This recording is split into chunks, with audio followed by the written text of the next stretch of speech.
After 9 years of sacrificing my education to care for my sick mom and supporting my family, I overheard my brother call me a loser at his graduation. I chose myself for once and left. I'm Lisa, 29F, and I've been struggling with a difficult family situation for years now. It all started when I was 20 years old, a bright-eyed sophomore in college studying psychology. I had big dreams of becoming a clinical psychologist, inspired by the therapist who helped me through my dad's death when I was a kid. I was doing well in my classes, had a close group of friends, and was even considering studying abroad the following year. But everything changed when my mom Sandra, 52F, was diagnosed with a severe chronic illness that left her unable to work. It was a rare autoimmune disorder that attacked her joints and muscles, leaving her in constant pain and with limited mobility. The doctors said it was progressive and while treatable, there was no cure. At the time, my younger brother Tom, 24M, was only 15 and still in high school. He was a typical teenager, moody, rebellious, and more interested in video games than anything else. Our dad had passed away in a car accident when Tom was just a baby, so it had always been just the three of us. Mom had worked hard as a legal secretary to support us, but her illness meant she could no longer do that job. When Mom got sick, I knew I had to step up. I remember sitting in my dorm room, staring at the psychology textbooks scattered across my desk, and realizing that my dreams would have to be put on hold. It wasn't an easy decision, but I felt like I had no other choice. Mom needed constant care and medical treatments, and Tom was too young to shoulder that burden. I still remember the day I went to the registrar's office to officially withdraw from college. The advisor tried to talk me out of it, suggesting part-time options or taking a leave of absence. But I knew that wouldn't be enough. We needed money, and we needed it now. So, at 20 years old, I entered the workforce full-time. My first job was as a receptionist at a small accounting firm. The pay was minimal, but it was steady, and they were willing to hire me without a degree. I moved back home to save money on rent and to be there for Mom and Tom. Those first few months were incredibly difficult. I went from the stimulating environment of college lectures and study groups to answering phones and filing paperwork. In the evenings, I'd help Mom with her physical therapy exercises and make sure Tom was keeping up with his schoolwork. There were many nights I'd lie awake, wondering if I'd made the right choice. But I pushed through, telling myself it was temporary. I thought that once Mom's condition stabilized and Tom was older, I'd be able to go back to school. I clung to that hope, even as the years passed and it seemed increasingly unlikely. Over time, I worked my way up from receptionist to administrative assistant. The pay got a bit better, enough to cover our bills and Mom's medical expenses. I made sure Tom had everything he needed for school, supplies, clothes, money for field trips. I wanted him to have all the opportunities I couldn't. Tom was able to finish high school and even go to college thanks to scholarships and financial aid. I was so proud of him and happy that at least one of us would get a degree. I remember the day he got his acceptance letter. I cried tears of joy and took him out for ice cream to celebrate, just like Mom and Dad used to do when we got good grades as kids. Throughout this time, I put my own dreams and ambitions on hold. No more college, no traveling, no real social life outside of work. Everything revolved around taking care of Mom and supporting Tom. It was exhausting, but I told myself it was worth it for my family. I'd watch my old college friends posting on social media about their graduations, new jobs, and exciting lives, trying not to feel bitter or resentful. There were moments of happiness too. Like when Mom had a good day and we'd sit together watching old movies, just like we used to before she got sick. Or when Tom would call from college, excited about a good grade or a new friend he'd made. Those moments made the sacrifices feel worthwhile. But as the years went on, I started to feel increasingly unappreciated and taken for granted. Mom's condition had stabilized somewhat, but she still needed a lot of care. She complained constantly about how hard her life was, but rarely acknowledged everything I'd sacrificed. She'd make comments about how I should be doing more, or how other daughters she knew were more devoted to their mothers. It hurt, but I tried to brush it off. Tom's attitude changed dramatically once he started college. He used to call every week, eager to share stories about his classes and campus life. But gradually, the calls became less frequent. When he did call, it was usually because he needed money or help with something. He rarely asked how Mom and I were doing. I noticed Tom's social media was full of pictures of him at parties with his new college friends, on spring break trips I could never afford. There was a growing distance between us that I didn't know how to bridge. When he'd come home for holidays, he'd spend most of the time out with his high school friends, barely acknowledging Mom and me. Things came to a head last week when Tom graduated college. I was so excited and proud of him. I'd been saving for months to buy him a nice watch as a graduation gift, nothing extravagant, but a good quality timepiece I thought he could wear to job interviews. I remembered how much it meant to me when Dad gave me my first real watch for my 16th birthday, and I wanted to pass on that tradition to Tom. The graduation ceremony was lovely, and I teared up watching Tom walk across the stage to receive his diploma. But at his graduation party afterwards, it was like Mom and I didn't exist. Tom spent the whole time with his college friends and new girlfriend, a stylish girl named Megan who looked at Mom and me like we were something unpleasant she'd stepped in. When I tried to give Tom his gift, he brushed me off and said he was too busy. I stood there holding the wrap box, feeling foolish and hurt. Mom didn't even seem to notice. She was too busy telling anyone who would listen about how successful Tom was going to be and how he was going to take care of us now. I retreated to a quiet corner of the party, fighting back tears. That's when I overheard Tom talking to Megan and a couple of his friends. He was saying how embarrassed he was of his loser family and how he couldn't wait to move away and start his new job. He said he was sick of us dragging him down and he was going to cut contact once he left. I was shocked and heartbroken. I couldn't believe my little brother, who I'd given up everything for, would say such cruel things. I remembered all the nights I'd stayed up late helping him with his homework, the times I'd gone without new clothes or haircuts so he could have spending money at college. And this was how he really felt about us? The next day, I confronted Tom about what I'd heard. Instead of apologizing, he blew up at me. He said I was pathetic for giving up my life for Mom and that he never asked me to do that. He said I was just jealous of his success and trying to guilt-trip him. Mom overheard us arguing and instead of defending me, she told me I was being dramatic and needed to leave Tom alone. She said I should be happy for him instead of trying to ruin his big moment. I've spent the last few days in a daze, questioning everything. Did I make a huge mistake sacrificing my future for my ungrateful family? Should I have been more selfish and lived my own life instead? I'm starting to feel like I've wasted the last 9 years of my life for nothing. I find myself daydreaming about what my life could have been if I'd stayed in college. Would I be a psychologist now, helping people work through their problems? Would I have traveled, made new friends, fallen in love? Instead, I'm 29 with no degree, stuck in a dead-end job, watching my youth slip away as I care for a mother who doesn't appreciate me and a brother who's ashamed of me. I'm seriously considering just packing up and leaving. Starting over somewhere new where I can focus on myself for once. But I feel guilty about abandoning Mom, even though she doesn't seem to appreciate me. What if her condition gets worse and she has no one to care for her?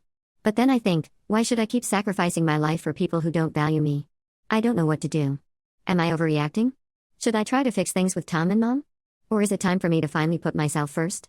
I feel lost and alone, and I don't know where to turn. Update 1. Thank you all for the supportive comments on my original post. They really helped give me some perspective on my situation. I wanted to give an update on what's happened in the last couple weeks. After a lot of soul-searching and rereading all of your advice, I decided I needed to have an honest conversation with my mom and Tom about how I've been feeling. I spent days rehearsing what I wanted to say in my head, trying to find the right words to express my hurt without sounding accusatory. I invited Tom over for dinner, telling him I wanted to clear the air after our argument. He reluctantly agreed. I spent all day cleaning the house and cooking Mom's favorite lasagna recipe, hoping that a nice family dinner might soften everyone up. When we all sat down at the dinner table, I took a deep breath and tried to calmly explain how hurt and unappreciated I felt.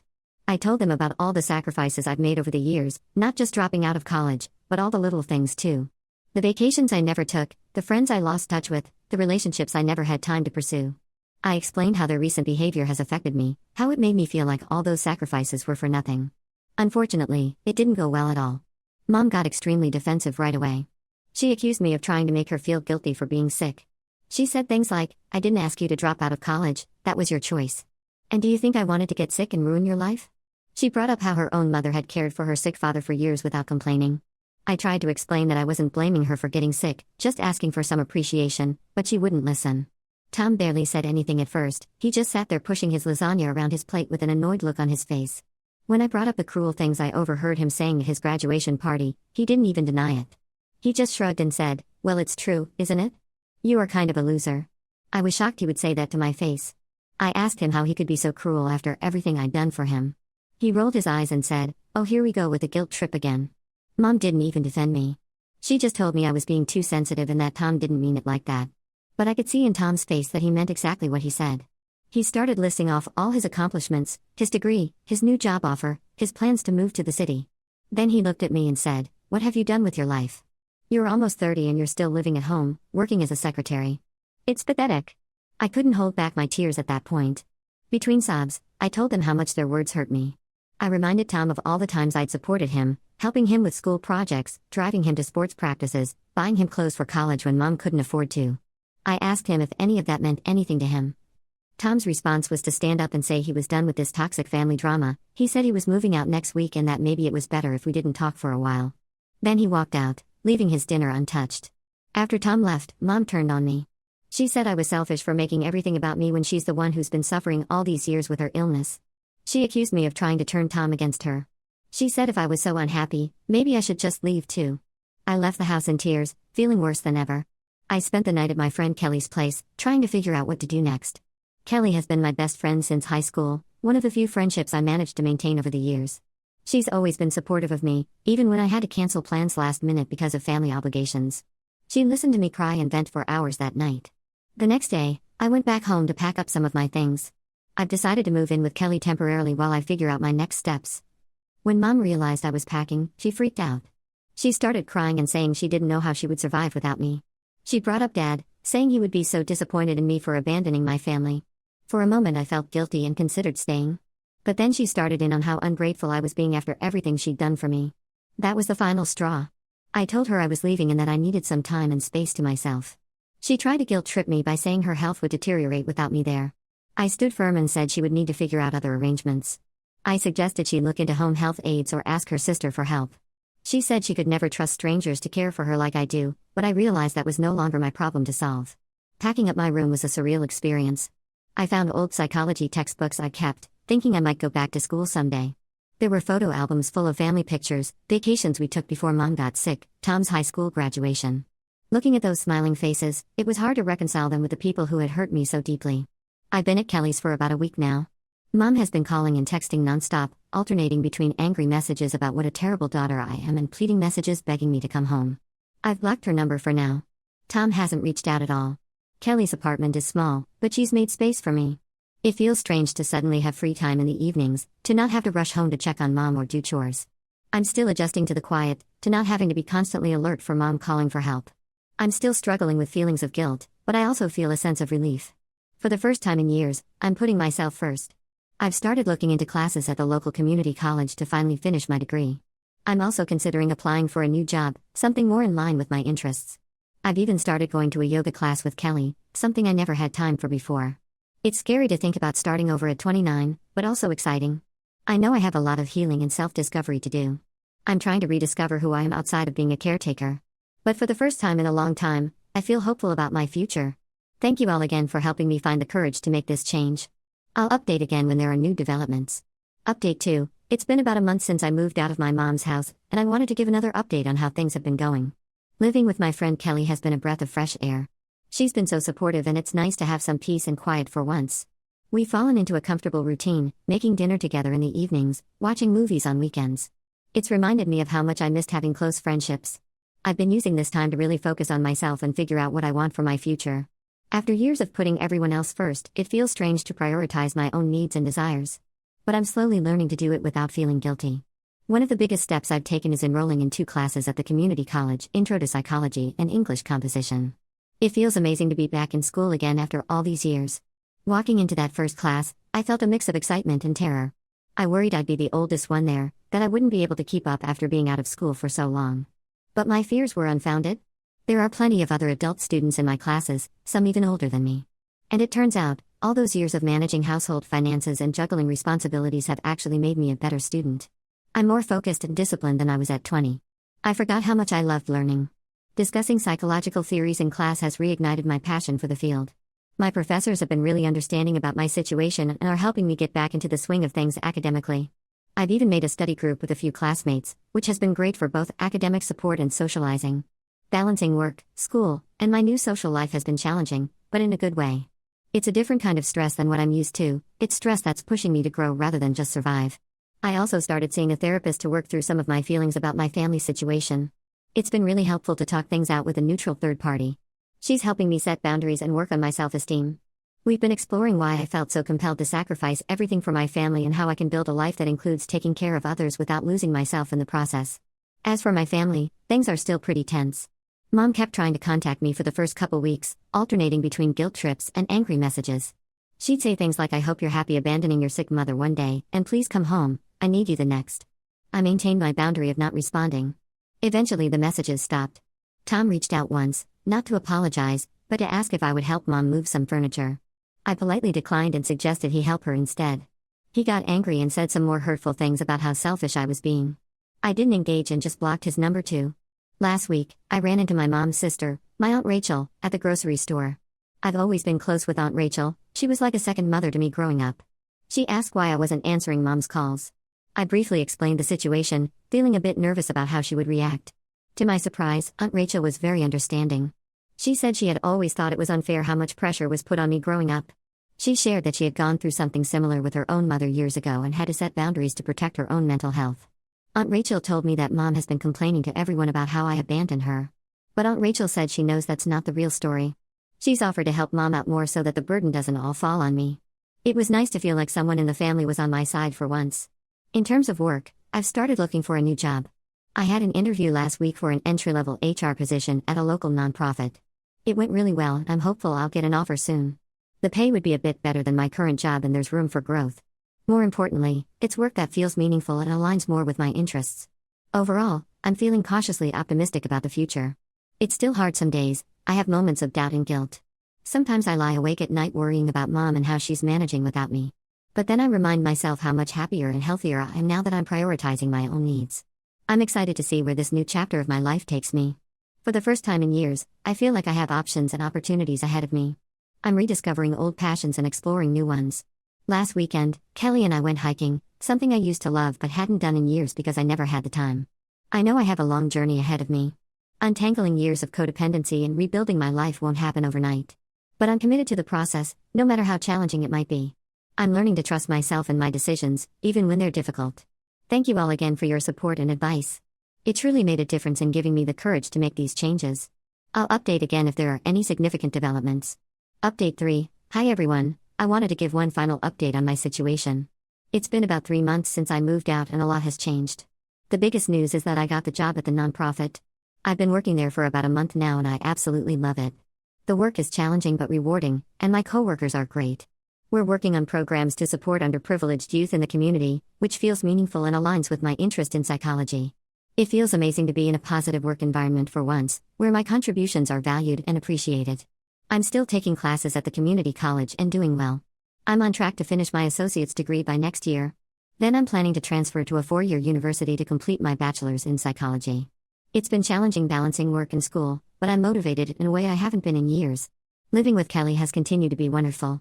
We've become even closer friends. She's been encouraging me to get out more and socialize. Last week we went to a local meetup group for young professionals and I met some really nice people. I'm slowly rebuilding my social life and remembering how to just have fun without feeling guilty about it. As for my family situation, things are still complicated. Mom finally stopped trying to contact me directly, but she's been spreading a lot of negativity about me to other family members and family friends. It hurts, but I'm trying not to let it get to me. My therapist has been helping me work through these feelings and maintain my boundaries. Tom graduated and moved across the country for his new job. He sent me a text saying he was leaving and that he hoped I would get my act together while he was gone. I didn't respond. Part of me is sad about how distant we've become, remembering how close we were when we were younger. But I'm also realizing that I need to accept him for who he is now, not who I wish he would be. The one bright spot has been my growing relationship with Aunt Rachel. She's been checking in on me regularly and has become a source of support. She told me she's proud of me for standing up for myself and making positive changes in my life. It means a lot to have at least one family member in my corner. Last week, Aunt Rachel invited me over for dinner. When I got there, I was surprised to see my mom was there too. Apparently Aunt Rachel had arranged it hoping we could talk things out. I almost turned around and left, but decided to stay and hear them out. At first it was really tense and awkward. Mom looked older and more tired than I remembered. For a moment, I felt the pang of guilt. But then I reminded myself why I had left in the first place. As the evening went on, Mom actually started to open up a bit. She admitted that she had taken me for granted over the years and that she was scared of losing me completely. She said she's been going to therapy too, trying to work on her own issues. We're still not in a great place, but it felt like a tiny step in the right direction. I told her I needed more time and space, but that maybe we could start having short, supervised visits with Aunt Rachel present. Mom agreed, though she looked sad about it. I'm still maintaining firm boundaries, but I feel less angry than I did before. I'm focusing on healing and building the life I want for myself. For the first time in years, I'm excited about my future. I'm learning to put myself first without feeling selfish about it. There are still challenges ahead. I'm still figuring out how to balance my own needs with caring for others in a healthy way. I'm working on forgiving my family without letting them take advantage of me again. It's a process, and I know there will be good days and bad days. But overall, I feel like I'm on the right path. I'm proud of myself for having the courage to make these changes, even though they were incredibly difficult. I'm looking forward to seeing what the future holds. I hope my story can help others who might be in similar situations. Remember, it's never too late to start prioritizing your own happiness and well-being.